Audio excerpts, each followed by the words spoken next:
बिस्मिल्लाहिर्रहमानिर्रहीम। इय्याका नअबुदु व इय्याका नस्तईन। अस्सलाम वालेकुम। आज बेटा हम डिस्कस करेंगे एंगुलर एक्सेलरेशन को। लास्ट लेक्चर में हमने एंगुलर वेलोसिटी को डिस्कस किया था, तो पहले हम एंगुलर एक्सेलरेशन को डिफ़ाइन कर लेते हैं। तो जिस तरह हमने लीनियर एक्सेलरेशन को डिफ़ाइन किया था कि change in linear velocity per unit time is called linear acceleration, इसी तरह हम एंगुलर एक्सेलरेशन को डिफ़ाइन करते हैं change in angular velocity per unit time is called angular acceleration.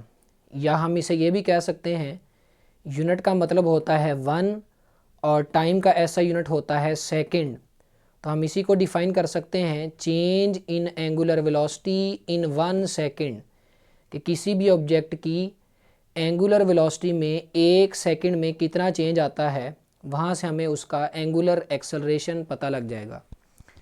तो फ़र्ज़ कर लें किसी भी ऑब्जेक्ट की एंगुलर वेलोसिटी में जो चेंज आता है वो डेल्टा ओमेगा है, और इस चेंज की अगर हम बात करें तो ये चेंज हम ले लेते हैं कि ये डेल्टा टी टाइम में ये चेंज होता है।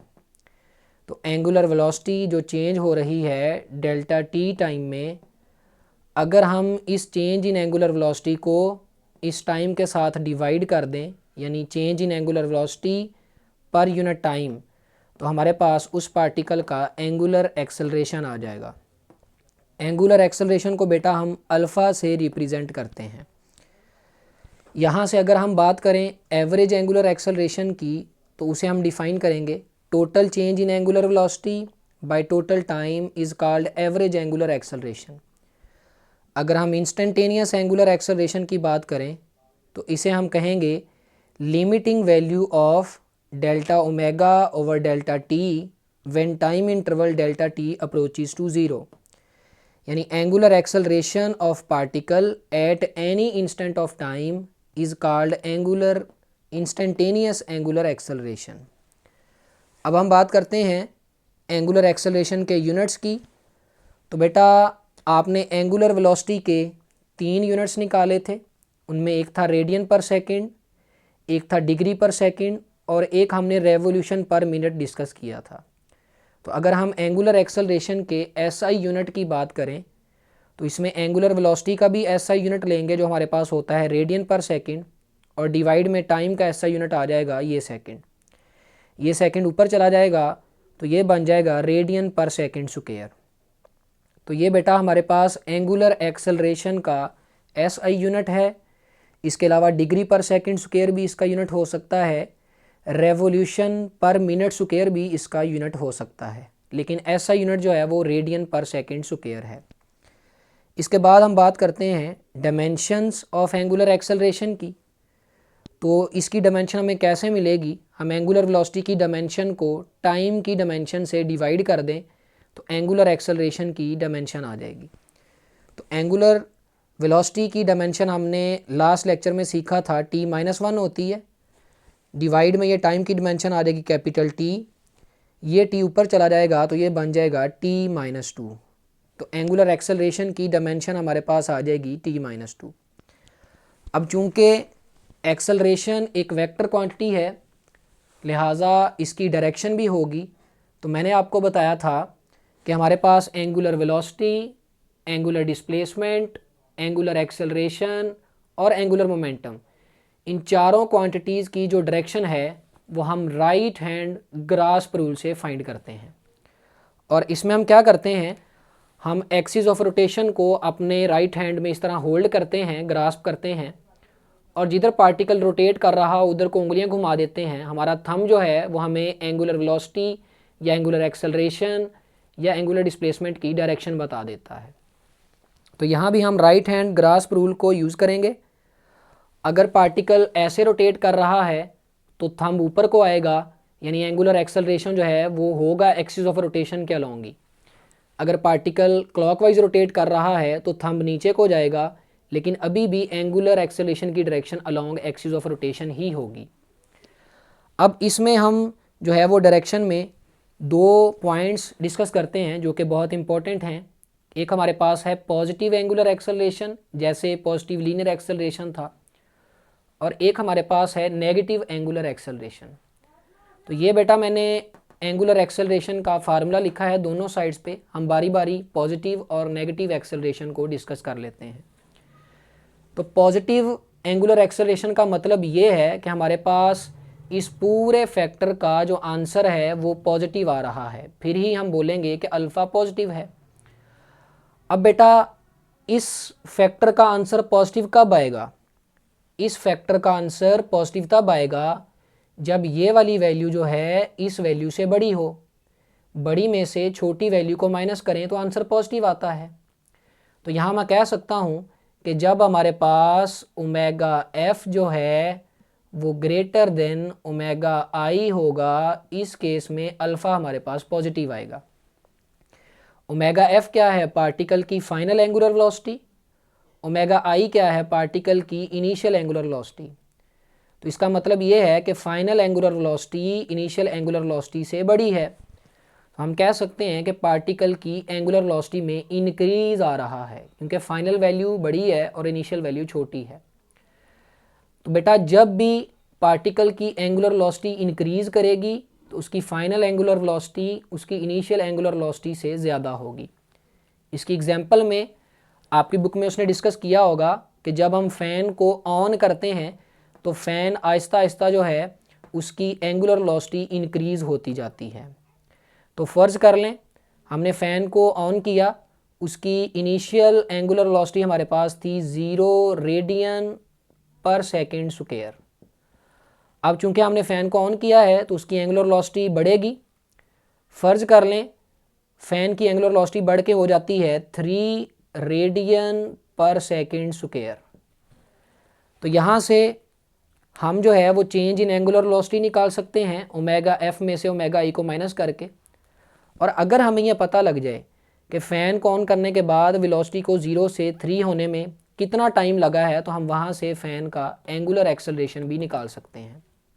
तो फ़र्ज़ कर लें फ़ैन की एंगुलर वेलोसिटी 0 से 3 हुई है 1 सेकंड में, यानी हमारे पास ओमेगा आई आ जाएगा 0, ओमेगा एफ आ जाएगा 3 और ये हमारे पास टाइम आ जाएगा 1 सेकंड। तो अगर मैं ये तीनों वैल्यूज़ यहाँ पर पुट कर दूँ तो बेटा हमारे पास जो एंगुलर एक्सेलरेशन यानी अल्फ़ा है उसका आंसर आ जाएगा 3 - 0 डिवाइडेड बाई 1 जो कि होगा 3, और ये आंसर हमारे पास है पॉजिटिव। तो हमने यही कहा था कि अगर एंगुलर वेलोसिटी इंक्रीज़ करेगी तो हमारे पास अल्फ़ा जो है वो पॉजिटिव आएगा। अब बेटा फ़र्ज़ कर लो हमारे पास ये फ़ैन है, इसका एक्सिस ऑफ रोटेशन ये है और ये फ़ैन इधर को रोटेट कर रहा है। अगर मैं इसकी एंगुलर वेलोसिटी की डायरेक्शन निकालूं तो फ़ैन चूंकि इधर को रोटेट कर रहा है तो इसकी एंगुलर वेलोसिटी अपवर्ड होगी, यानी मैं कह सकता हूं ओमेगा जो है वो अपवर्ड डायरेक्शन में है।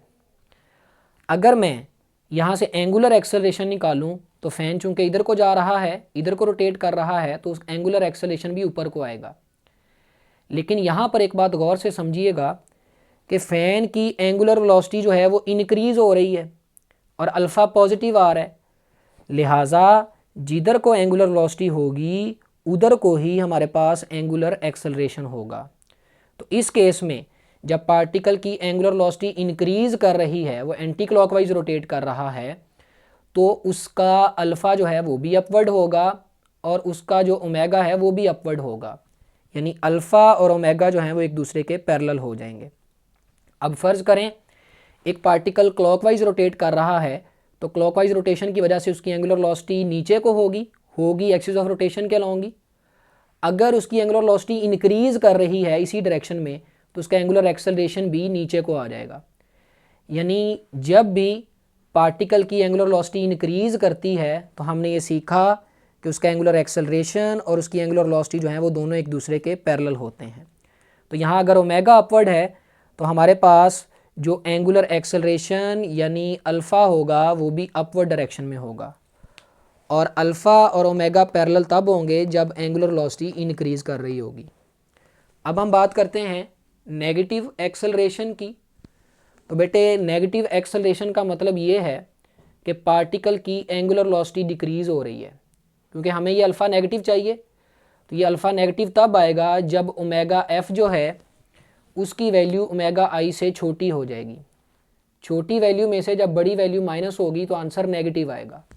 तो हम कह सकते हैं कि इस केस में हमारे पास ओमेगा एफ जो है वो लेस देन ओमेगा आई होगा, यानी पार्टिकल की इनिशियल एंगुलर वेलोसिटी जो कि फाइनल है उससे बड़ी होगी। यहाँ पर उलट था, यहाँ फाइनल एंगुलर वेलोसिटी बड़ी थी, यहाँ फाइनल एंगुलर वेलोसिटी छोटी है, यानी हम कह सकते हैं पार्टिकल की एंगुलर वेलोसिटी डिक्रीज़ हो रही है।